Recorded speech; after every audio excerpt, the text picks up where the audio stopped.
आज सुनाने जा रहे हैं गीता के 10वें अध्याय की कथा। चलिए बने रहे चैनल पे। आप लोग मेरे चैनल को सब्सक्राइब और वीडियो को लाइक कर दें। श्री नारायण जी बोले, हे लक्ष्मी, अब 10वें अध्याय का महात्म्य कहता हूँ, तुम श्रवण करो। काशीपुरी में एक धीरज नाम का ब्राह्मण रहता था। वह एक ब्राह्मण एक दिन विश्वेश्वर महादेव जी के दर्शन को जा रहा था। गर्मी के शुरू से उसकी धूप लगी तो घबराया, उसकी सांस घुटने लगी, चक्कर खाकर मंदिर के निकट गिर पड़ा। इतने में भृंगी नाम का गण आया। देखा तो ब्राह्मण मूर्छित पड़ा है। उसे ने जाकर शिव जी से कहा, महादेव जी, एक ब्राह्मण आपके दर्शन को आया है, वह मूर्छा पड़ा है। इसके कवन पुण्य किया जिससे भली जगह मृत पाई। चारों बातें ये इसकी भली बनी है। श्री कृष्ण जी का श्री काशी जी में मृत, गंगा जी का स्नान, संतों का और विश्वेश्वर जी का दर्शन, अन्न को छोड़ना, एकादशी के दिन।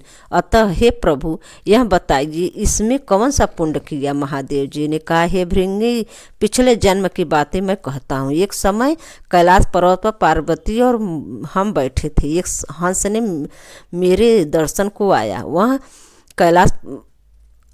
हंस ब्रह्मा का वाहन था। ब्रह्मा लोक में से मानव सरोवर को जाता था। उस सरोवर में सुंदर कमल खिले थे। एक कमल को लांघने लगा, उसकी परछाई पड़ी। वह हंस अचेतन काला हो गया, आकाश से गिरा। तब उसी समय उसी मार्ग में एक गण आया। हंस को गिरा देखकर गण ने कहा, हे स्वामिनी, यह हंस आपके दर्शन को आया है, सो श्याम वड़ है, गिर पड़ा है।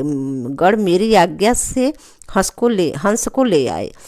हमने कुछ ऐसे पूछा कि हे हंस, तू श्याम ओढ़ क्यों हुआ। हंस ने कहा, हे प्रभु, मैं आपके दर्शन को आया था। मानसरोवर में कमल खिले थे, मैं उनको लाग कर आया, इससे मेरी देह श्याम हो गई, आकाश में गिर पड़ा। क्या कारण है? कारण नहीं जानता।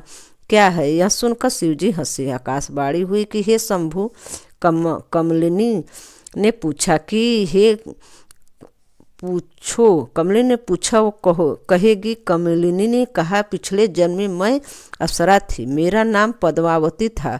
पिछले समय श्री गंगा जी के किनारे एक ब्राह्मण स्नान करके श्री गीता जी के 10वें अध्याय का पाठ किया करता था। एक दिन राजा इंद्र का आसन चला।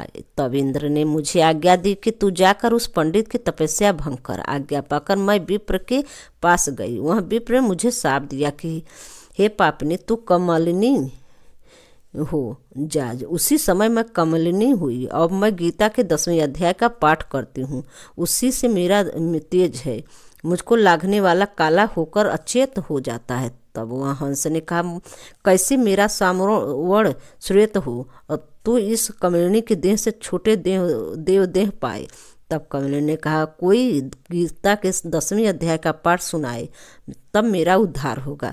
इसी ब्राह्मण ने उसे सरोवर में स्नान कर शालिग्राम का पूजन कर 10वें अध्याय का पाठ किया।